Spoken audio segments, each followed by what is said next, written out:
Hello friends, कैसे हैं आप सभी लोग। उम्मीद करता हूँ आप स्वस्थ होंगे, मस्त होंगे और अपने पढ़ाई पे कंसंट्रेट कर रहे होंगे। आज आपको पता है कि यूपीएससी ने प्रीलिम्स 2023 का जो रिजल्ट है वो घोषित कर दिया है, जिसका एग्ज़ाम पिछले महीने यानी 28 मई को हुआ था। आपको पता है इसमें लगभग 14,500 के आसपास ही अभ्यर्थियों को सफल घोषित किया गया है, जो मेंस एग्ज़ाम लिखेंगे, मेंस यानी रिटन एग्ज़ाम देंगे। जैसा कि आपको पता है कि पिछले वर्ष के दौरान भी लगभग 14-15 हज़ार ही अभ्यर्थी ही मतलब मेंस क्वालिफाई करते हैं और मेंस में ही जाते हैं। तो ये कोई बहुत ही अनोखी बात नहीं थी, लेकिन अनोखी बात ये थी कि जो इस बार का प्रीलिम्स का पेपर था, कई लोगों के लिए वो डिज़ास्टर साबित हुआ। ठीक है।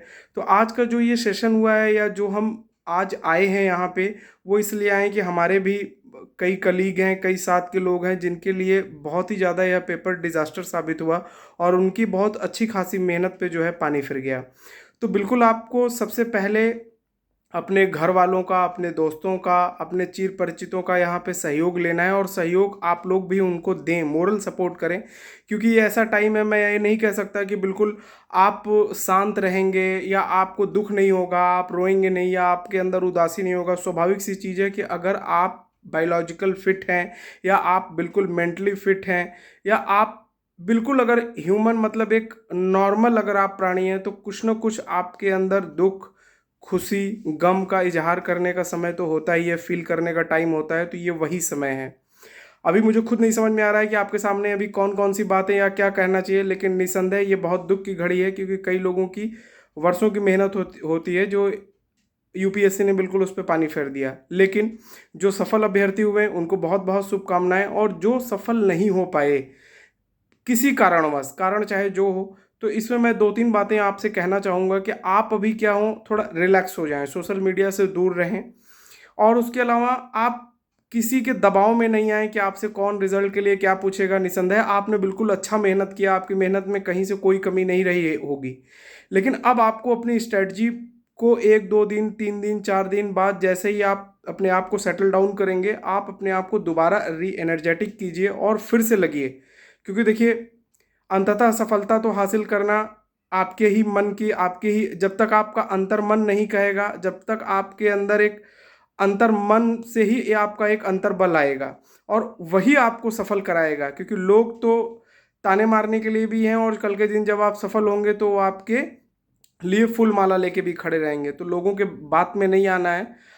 निसंदेह आपने बहुत ज़्यादा मेहनत किया, इसमें भी कहीं कोई डाउट नहीं है। अब समय आता है कि आप अपनी स्ट्रेटजी में थोड़ा परिवर्तन कीजिए, क्योंकि ये आप समझ गए कि यूपीएससी ने किस हिसाब से ड्रास्टिक बदलाव किया। हो सकता है अगले साल का जो पेपर हो 24 का वो बिल्कुल नॉर्मल हो, वो पिछले पैटर्न के आधार पे ही हो, ज़्यादा संभावना ऐसा है। लेकिन अब आपको इसमें ना अपनी प्रिपरेशन में सी सेट को लेके चलना है। जैसा कि आपको पता है कि सिविल सर्विसेज एप्टीट्यूड टेस्ट, अब आपको ऐसा नहीं करना है कि एग्ज़ाम के समय या कुछ और मतलब बिल्कुल पास में ही हम प्रिपेयर करेंगे या उन सारी चीज़ों को। अब आपको इसे अपने आप में एक मतलब आपको आपकी स्ट्रैटेजी का एक ये क्या होना चाहिए, एक पार्ट होना चाहिए, पहली बात। दूसरी बात, आपको ये भी नहीं सोचने की ज़रूरत है कि प्रीलिम्स नहीं निकला तो क्या होगा। जो लोग पहली बार दिए, देखिए जितने भी लोगों ने टॉप किया, चाहे आप इस बार का टॉपर, आप इस बार की भी टॉपर को देखिए, उनके भी शायद फैक्ट पे मत जाइएगा, 1 2 3 अटेम्प्ट में शायद उनके भी प्रीलिम्स नहीं निकले। और ऐसे कई यूपीएससी के टॉपर रहे हैं, शायद वीके हरिथा कुमार ऐसे हैं कि जिनके 3 3 4 4 अटेम्प्ट में प्रीलिम्स नहीं निकले और वो लास्ट में उनके प्रीलिम्स भी निकले, मेंस भी निकले और उन्होंने यूपीएससी टॉप किया है। तो अगर किसी का प्रीलिम्स नहीं निकल रहा है तो इसका मतलब ये कभी नहीं होता है कि वह व्यक्ति, उसकी तैयारी में कमी है। यहाँ 1% लक का भी रोल प्ले होता है। हो सकता है आपके अंदर कुछ कमी हो, तो उसको आप इवेल्युएट कीजिए और अपनी कमियों को दूर कीजिए। अपनी कमियों को दूर करके पॉइंट आउट कीजिए उसे, फिर उसको धीरे धीरे शॉर्ट आउट करने की कोशिश कीजिए। जहाँ पे लूपहोल हो रहा है उस चीज़ को देखिए। आईएएस विद एम के सर, आप कमेंट कीजिए अगर हम आपके लिए कुछ सहयोग कर सकते हैं, अगर आपके लिए मोरल सपोर्ट किसी भी लेवल पे हम आपको अगर कोई भी सपोर्ट कर सकते हैं, तो हम इसके लिए अपने आप को बहुत ही कृतज्ञ समझेंगे। ठीक है।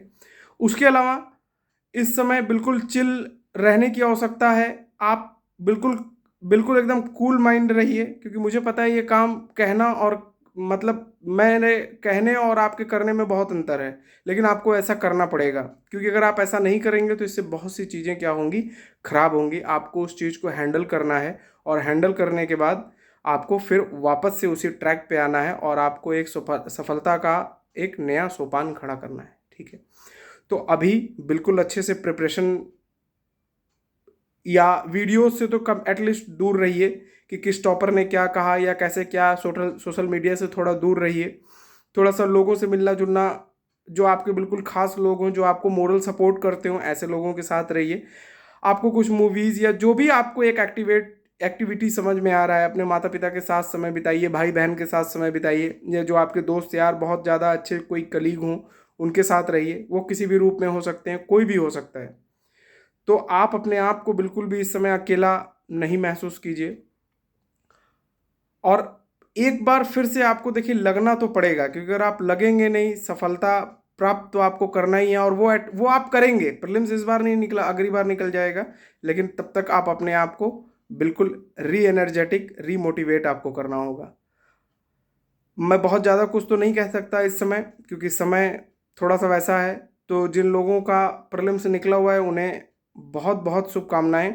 वो अच्छे से मेंस की प्रिपरेशन करें, कर भी रहे होंगे, लेकिन आंसर राइटिंग पे ज़्यादा फोकस करें, क्योंकि आपकी कॉपी 3 घंटे में, आपका मेहनत एग्जामिनर के पास वो 3 घंटा देखेगा कि आपका कंटेंट क्या है, आपने क्या मेहनत किया है।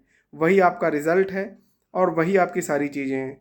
तो आप अच्छे से मेहनत कीजिए, अच्छे से काम कीजिए, ठीक है, पॉजिटिव रहिए और पढ़ाई कीजिए। पढ़ाई पे जितनी जल्दी आ जाएंगे, आगे की चीज़ें उतनी अच्छी हो जाएंगी। जय हिंद, जय भारत।